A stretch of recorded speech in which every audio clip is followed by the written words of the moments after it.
So this is going to be a mega recap because genius that I am. We filmed a really nice recap for you last week. Oh, it was the best recap. It was the best recap I've ever done. I'm just going to say that. And I didn't upload it when I got home right away, but then I guess I assumed that I had, and I deleted it off my phone when I cleared some large files off my phone. So it's gone. And I feel like a jerk. So we're going to do everything we did in the last 2 weeks of class. So week 2, we did a lot of reviews. So the only new material on week 2 was these things called repeaters, and that's when we repeat the touches of our basic. So if we did that by ourselves, right?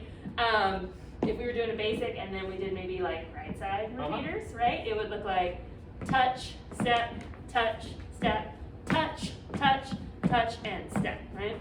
If you do that from the back, do, ha, do, ha, do, do, do, ha, do, ha, do, ha, right? So right side repeaters, and then left side repeaters. If we were just doing a basic by ourselves without a partner, do, ha, do, ha, do, ha, do, do, do, ha, do, ha, do, ha. When we're with a partner, if you want to show that one from the you back. showed that one from the back. Thank you. Thank you. You're so thorough. 5, 6, 5, 6. Here we go. Ooh, ah, ooh, ah, ooh, ah, ooh, ooh, ooh, and ah. Okay. Did you do the other I think one? I messed up. Yeah. Rewind it and watch me. Yes. But when we're with a partner, we were just to make it easier to kind of name them in some way. We were referring to which side of the body the leader was using, right? So we did leaders, left side repeaters. So that one looked like do, ha, do, ha, do, do, do, ha, do, ha, do, ha, right? And then leaders, right side repeaters are do, ha, do, ha, do, ha, do, do, do, ha, right? Things we talked about to make this something that can be led and followed. We need to have a lot of back and forth motion in our basic, right? Yes. When we're doing our basic, again, we talked in the first week about passing our feet, right? Of stepping down a little bit in front of or behind where you are versus that, which is a little bit dead. That motion forward and back, when Ryan takes that away, is a big part of why I even know that we're doing these repeaters. Sure. Because he can't actually make me go forward and back with my foot when we're standing still, right? That's a style. I could, if we did that same one, I could just do that under my body, right?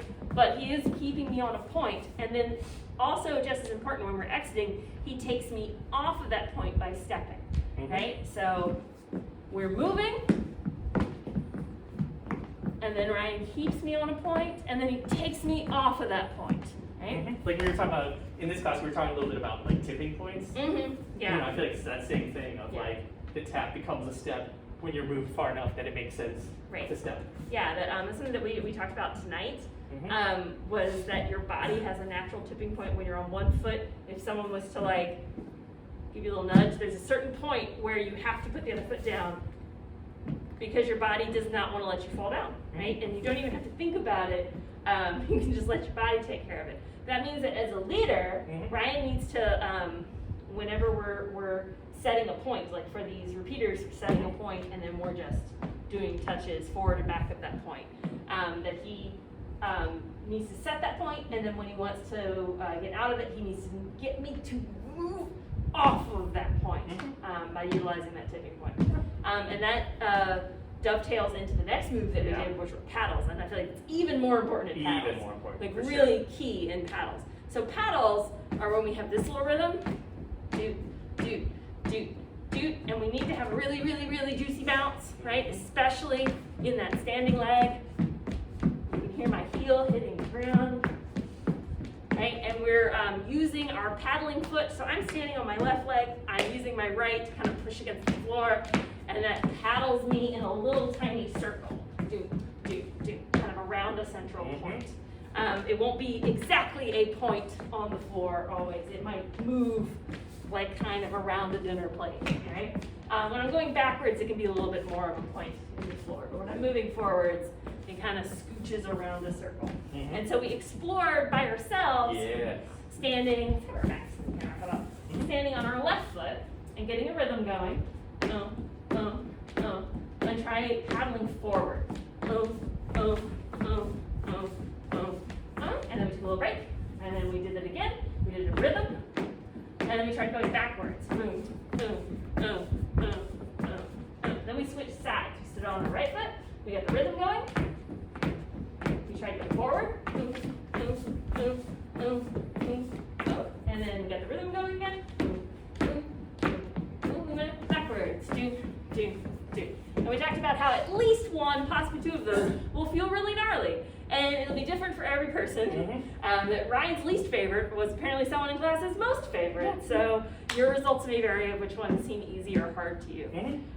When we're with a person, the rhythm, the kind of rhythm mantra that we gave you was exactly the same as when we were doing repeaters, right? Do, ha, do, ha, do, ha, do, ha, do, ha. Okay, so we did, I guess it's these, right? Do, ha, do, ha, do, ha, do, ha, do, ha. So we're doing leader's left side paddles. So Ryan puts the axis of our partnership on the other side. So his right, my left, and paddles with his left foot. And he was going backwards that time. Do, da, do, da, do, da, do, da. And so since I was going forwards, I was the one that had to scoot a little bit, right? So that I could maintain the same orientation with my partner. And that's not like a hard and fast rule. It's just impossible for two people to rotate on a central point. A central point, right? Because we're we're a foot apart. It's not going to work. And so oftentimes it's easier for the person going backwards to make a smaller point, and the person going forwards to kind of scooch a little bit. Right. And I feel like as far as leading this, like a lot of this is like, obviously being clear with your weight changes, and then also keeping this good frame here. Yeah. Of like, if I keep this good frame here and move my body. Yeah. So we do not have a very subtle frame in 20 Charleston. It does not have the same changeability, pliability as Lindy Hop. It's a little more just like, this is what it is. Right. Like I'm sure it was an earlier, slightly more formal dance. Like probably imitation of ballroom dancing. Imitation of ballroom dancing. It's a street imitation of ballroom dancing. But it does have a little bit firmer frame. So that was leaders, right side paddles going backwards. Ryan can also go forwards on the same side. Do, hop, do, hop, goes forwards. Do, and hop, do, hop, do, hop. So we can also use the other side of his body, right? So leaders, right side paddles. Right side paddles. Start again. Do, hop, half a basic, and do, and hop, do, hop, right? And then he can also go the other direction, same side. Hop, do, hop, do, hop, do, and hop, do, hop, do, hop. And especially with a partner, you will find at least one that is like, that is my least favorite, or whatever. I feel like actually for me, they're kind of equally easy to follow, but I feel as a leader, sometimes there's ones that are weirder than others. Right. Yeah. And obviously there's no specific amount of rotation you need to get on each paddle either, so. Right, your partnership could rotate a tiny amount or could rotate a lot. And so as a follow, I always just think about doing this, right? And I'm gonna rotate as much or as little as my partner does.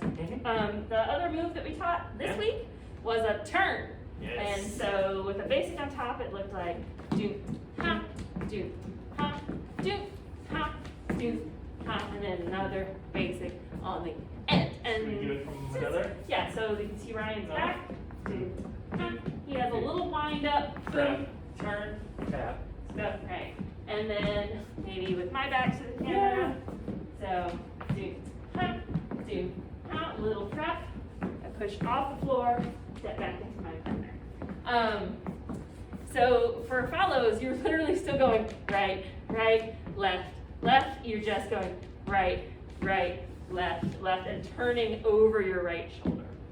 But everything else remains the same, and leaders get to do their normal footwork. And so for leaders, like my footwork is still tap, step, tap, step, tap, step, tap, step, tap, all the way through. The only difference is that there's a prep Yeah, which encourages me to kind of compress inward a little bit to my partner, which makes it then easier for me to rotate in the other direction. Yeah. And then the other thing, can we show from the other side? Absolutely. So I was going to talk about how chill the reconnect is. Oh, that's great. Right? Yeah. Prep. Turn. I just kind of walk back into Ryan, like he just has to have waiting arms, and I just glide back in. It's not like, or catch, or like anything stressful. Right. And I feel like the one thing that helps make this more leadable as a leader versus just a known thing is to not let this hand go too far out. Right. Because I'm trying to have my partner tap right there. Yeah, so he needs to get me to turn Kind of on the spot. on the spot-ish. If his hand goes out too far, like if he lets it go too far away from his body, I'm gonna walk. Like if he gives me the space, I'm gonna take it. Yeah. Right? That feels more like a normal turn. This feels like a weird turn if you've only ever done swing dancing. If you've done salsa or anything, you're probably a little bit more familiar with this type of turn. Cool. And then twisties. Yes. Yeah. So last week we also worked a little bit on an optional styling for our 20s Charleston. It's not structurally necessary to do the dance, and that is to add this kind of in-out motion. And it's really important when you practice this that you have shoes that allow you to slide on the floor. Do not practice this in grippy sneakers on a sticky floor. You will hurt yourself. But we want to get our heels going out, in, and notice you still hear them hitting the ground, right? They leave the ground, they come back up, but they're not just off the ground the whole time, right? And then if I keep that going,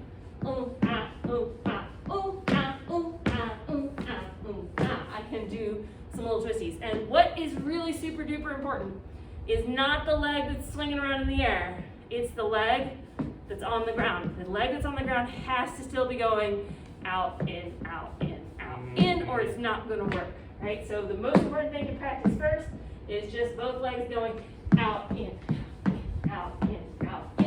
and then maybe justify your weight over to one side and just see if you can kind of, that's actually really difficult, but it's good practice. And then get this going, maybe justify your weight to the other side and try and do and then all you do is one of each of those. Boom, ah, boom, ah, boom, ah, boom, ah. So still just touch and step, but we have this action happening while we touch and step. And I feel like even with twisties too, you can kind of play with like, do you want to have it just kind of like a little thing that's just happening here, or do you want to have it, like a real big thing, just the textures you that's add into going it. to be really different depending also on how your body's structured. Like I feel like yours is a lot more like down in the feet, and I tend to get really up in the legs. Yeah. Because I think I get off balance when I do it Yeah, that way. yeah. So yeah, for sure. And so experiment around with it. Ideally, you want to be able to move around with this just like walking, right? So that you're not having to think really hard about it, But if you need a really goofy, mental image, it certainly helped me when I was a baby dancer, is think about chicken arms. I'm not advocating that you dance like this, but as you're practicing, if you do elbows and heel at the same time, elbows, and imagine a string connected to your heel from your elbow, it might help you get the rhythm. And then once you've gotten it, get rid of the elbows because that's really dweeby, right? But it can be a good practice tool. It helps, though. It kind of helps, right? It's just I don't want anyone to be like, Erica told me. Here's the Erica Vesta. Here's how Erica does Charleston. I'm like, she's so cool. I'm like, absolutely not. All right, that was everything covered. Thank you for joining us for our mega recap.